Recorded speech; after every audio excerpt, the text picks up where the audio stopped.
A gente recebe agora, a gente conversa com o economista Samuel Pessoa, que é pesquisador associado do FGV IBRE. Oi, Samuel, seja muito bem-vindo ao Poder e Mercado. Que prazer receber você, meu querido.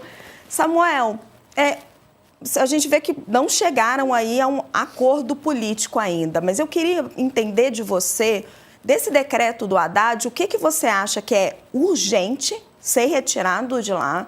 O que está atrapalhando a economia e que reformas você acha que o Hugo Motta pode tentar tirar do governo nessa negociação? Boa noite, é um prazer estar aqui com vocês. Eu acho que o ponto principal é o IOF no crédito, principalmente no capital de giro, no risco sacado, naquele dinheiro que as empresas usam para tocar a operação, o dia a dia dos seus negócios.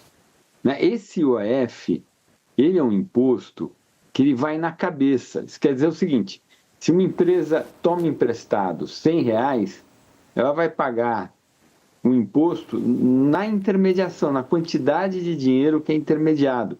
Não é que é um imposto que vai incidir sobre o juro que ela vai pagar lá na frente. Não, é um imposto que pega todo o dinheiro que ela está tomando emprestado. E esse imposto, ele fica muito alto quando o prazo de vencimento do crédito é muito baixo. Inviabiliza a concessão do crédito e tem um impacto muito grande sobre o custo das empresas. Então, eu imagino que, principalmente no crédito e nas operações de curto prazo, o decreto tem que ser revisto urgentemente. E aí, as contrapartidas é um problema fiscal. Tem uma lista imensa. A gente tem um problema que é a indexação dos gastos mínimos que a Constituição obriga que a União gaste com saúde e educação. Essa indexação não conversa com o arcabouço fiscal e gera problemas. Então, primeira coisa, pegar os gastos mínimos de saúde e educação e colocar dentro do arcabouço, como se diz aí em Brasília. O que é isso? É adotar a indexação de saúde e educação que seja compatível, consistente com todo o arcabouço. A gente tem um problema da regra de valorização do salário mínimo. O salário, todos os benefícios sociais vinculados ao mínimo, eles já crescem muito, porque a demografia faz com que eles cresçam. Ora, se além do crescimento dado pela demografia, eu aumentar em termos reais o salário mínimo, os gastos vão crescer mais do que o crescimento da economia. Isso é uma inconsistência a longo prazo, gera problemas. Nós temos uma lista imensa de desonerações, imensas.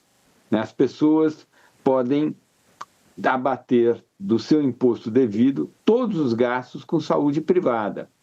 É regressivo isso. A gente tem o SUS, que é onde as pessoas podem ter o seu atendimento de saúde pelo Estado. Ora, se você quer um atendimento de melhor qualidade ou mais expedito no setor privado, não deveria ser possível abater 100%. Isso é só um exemplo, mas a gente tem regime tributário do Simples, que é um custo fiscal grande, essa desoneração, esse regime tributário simplificado. A gente tem uma elisão fiscal nas pessoas jurídicas, nas empresas que operam no regime de lucro presumido, tem Zona Franca de Manaus, tem uma lista gigante de desonerações que podem ser colocadas sobre a mesa para discussão. E todas essas são gastos tributários que não geram um bem-estar para a sociedade, que não tem muito retorno econômico. Enquanto o IOF, no crédito, é um imposto terrível. Aumenta muito o custo da produção, reduz a eficiência da economia. Mari? Nos seus artigos sobre o IOF, o senhor até foi muito generoso aí com o ministro Haddad. Tem algum ponto no decreto do IOF que está correto do ponto de vista de orientação? Quer dizer, tirando o fato de que a gente sabe que o a motivação foi arrecadatória, mas tem algum ponto que o senhor acha que vale a pena e que deve ser preservado, talvez mudando uma alíquota ou outra, e que deve ser preservado, ou o senhor acredita que vão derrubar o decreto inteiro? Que o ideal seria derrubar o decreto inteiro. Não, olha, com certeza o ideal é acabar com o IOF. O IOF é um imposto horroroso. É um imposto sobre crescimento econômico, é um imposto sobre eficiência. Né? O fato gerador do imposto do IOF é um fato gerador que não tem sentido econômico. Né? O crédito é uma operação que não deve gerar um imposto. O crédito é feito para que a economia flua melhor, para que a economia seja mais eficiente. Então, em princípio, a gente deveria eliminar o IOF, não precisa tirar da Constituição, mas zerar as alíquotas. E o IOF ser colocado numa outra circunstância, quando tem uma disfuncionalidade desse ou daquele mercado, né, em condições muito especiais, que é a função dele, é um imposto regulatório. Então, eu diria o seguinte, no mérito, o IOF é muito ruim, ele é tão ruim quanto a CPMF. Eu costumo dizer o seguinte, IOF e CPMF só não são piores do que a inflação. A inflação é pior ainda do que eles. Eu costumo dizer assim, a gente tem guerra civil, inflação, IOF e CPMF. Então, eu diria, é melhor trocar por outras coisas. Se a gente pudesse eliminar o IOF e reduzir as desonerações, colocar mais racionalidade no arcabouço fiscal, adotando as mesmas regras de indexação para os mínimos condicionais em saúde e educação que as do arcabouço, seria um ganho imenso para a sociedade. Agora, eu entendo a urgência do ministro. Né? Tem um sentido de urgência, ele precisa fechar as contas, e ele foi onde era mais fácil.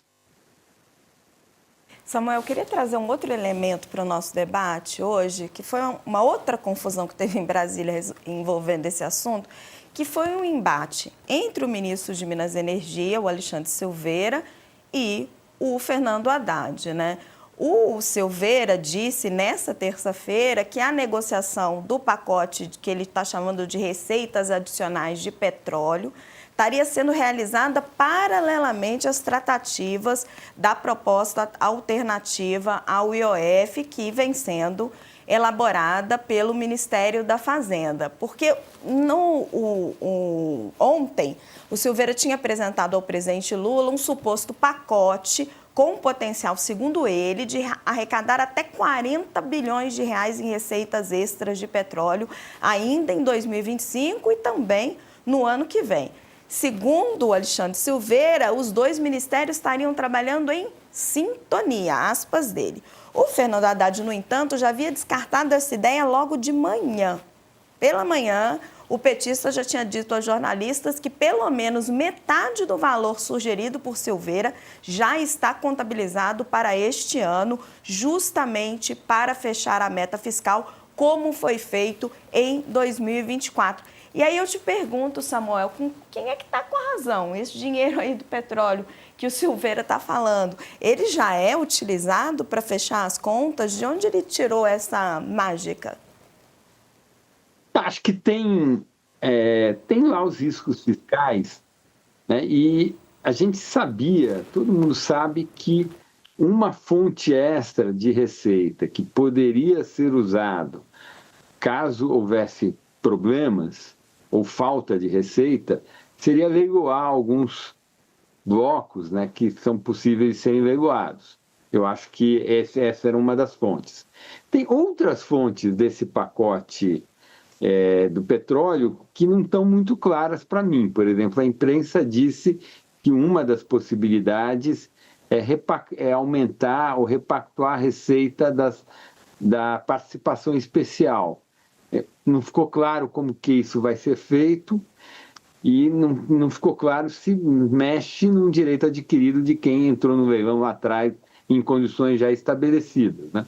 Mas eu acho que uma parte, pelo menos, do leilão, do bônus de assinatura, da outorga do leilão, aquilo já o ministro da Fazenda contava para uma necessidade. Eu acho que o ministro, nesse aspecto, está com a razão. Já era uma receita mais ou menos esperada. Pessoa, quero agradecer muito a sua participação aqui no Poder e Mercado. Meu querido, é um prazer, espero que seja a primeira de muitas aqui que você participa conosco. Muito obrigada e boa noite, viu? Boa noite.